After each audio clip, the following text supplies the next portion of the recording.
প্রকাশিত হওয়া সরকারি তথ্য থেকে জানা গেছে যে প্রাথমিকভাবে ইউরো স্থিতিশীলতার তুলনায় ইয়েনের উল্লেখযোগ্য অবমূল্যায়নের কারণে জার্মানি বিশ্বের তৃতীয় বৃহত্তম অর্থনীতি হিসেবে জাপানকে ছাড়িয়ে গেছে।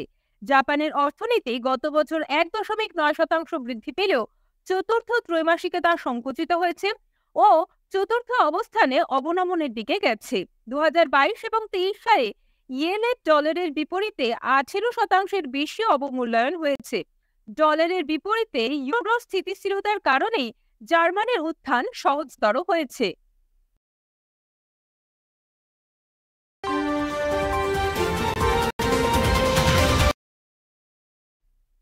প্রথম রাউন্ডে প্রায় 60% ভোট পেয়ে ইন্দোনেশিয়ার রাষ্ট্রপতি পদে বিজয়ী হয়েছেন প্রাবোও সুবিয়ান্টো। তার সামরিক পটভূমি এবং রাষ্ট্রপতি জোকো উইডোডোর নিষ্ঠার সাথে সারিবদ্ধতা তাকে একটি স্পষ্ট বিজয়ের দিকে পরিচালিত করে, যা ইন্দোনেশিয়ার বাজারে ইতিবাচক প্রতিক্রিয়া সৃষ্টি করেছে। প্রেসিডেন্ট জোকো উইডোডোর জ্যেষ্ঠ পুত্র প্রাবোওর রানিং সাথী জিব্রান রাকাবুমিং রাকা ইন্দোনেশিয়ার ইতিহাসে সর্বকনিষ্ঠ ভাইস প্রেসিডেন্ট হতে চলেছেন।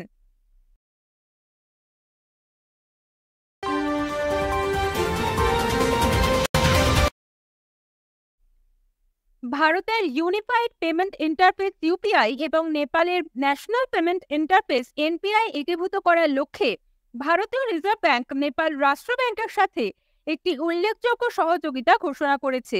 আরবিআই এবং নেপাল রাষ্ট্র ব্যাংক তাদের দ্রুত পেমেন্ট সিস্টেমগুলিকে সংহত করার জন্য এই চুক্তিটি তৈরি করেছে, যে সহযোগিতাটি ইউপিআই এবং এনপিআই কে আন্তঃলিঙ্ক করার জন্য প্রয়োজনীয় পরিকাঠামো স্থাপন করার জন্য ডিজাইন করা হয়েছে।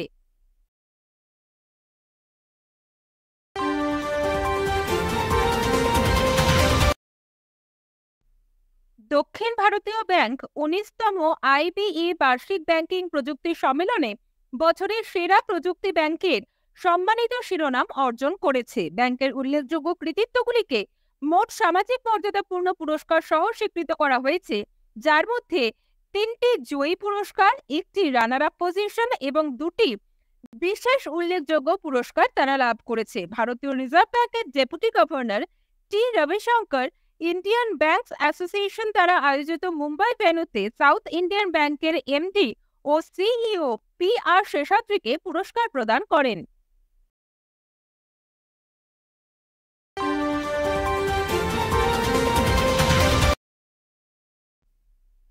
ক্রেডিট লাইনস অন ইউপিআই নামে একটি যুগান্তকারী বৈশিষ্ট্য চালু করতে fintech giant PayU national payment corporation of India NPCI এর সাথে সহযোগিতা করেছে। এই ইন্টিগ্রেশন পেইউ অ্যাপ্লিকেশনের মধ্যে উপলব্ধ প্রাক মঞ্জুরিকৃত ক্রেডিট লাইনের মাধ্যমে ডিজিটাল পেমেন্টের সুবিধা দেয়, যা ব্যবসায়ী এবং গ্রাহক উভয়ের জন্যই আর্থিক নমনীয়তা বাড়ায়।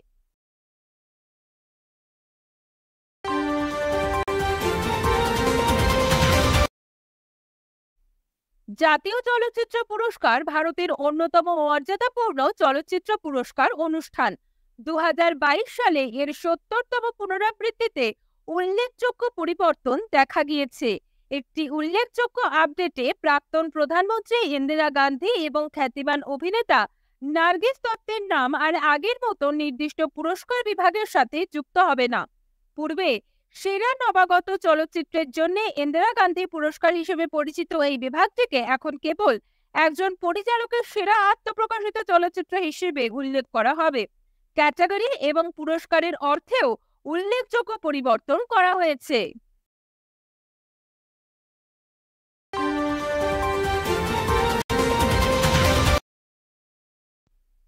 রাজস্থানের কারাউলি জেলার খনি বিভাগ যথেষ্ট লৌহ আকরিক মজুদ আবিষ্কারের ঘোষণা করার পরে এই জেলা খনিজ অন্বেষণের জন্য একটি নতুন কেন্দ্রবিন্দু হিসেবে আবির্ভূত হয়েছে।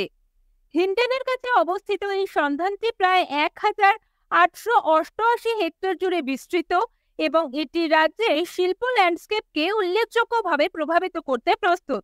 খনি সচিব আনন্দী এই আবিষ্কারের সম্ভাবনা তুলে ধরেছেন, যা শিল্প উন্নয়নকে উৎসাহিত করবে এবং রাজ্যের মধ্যে যথেষ্ট কর্মসংস্থানের সুযোগ তৈরি করবে।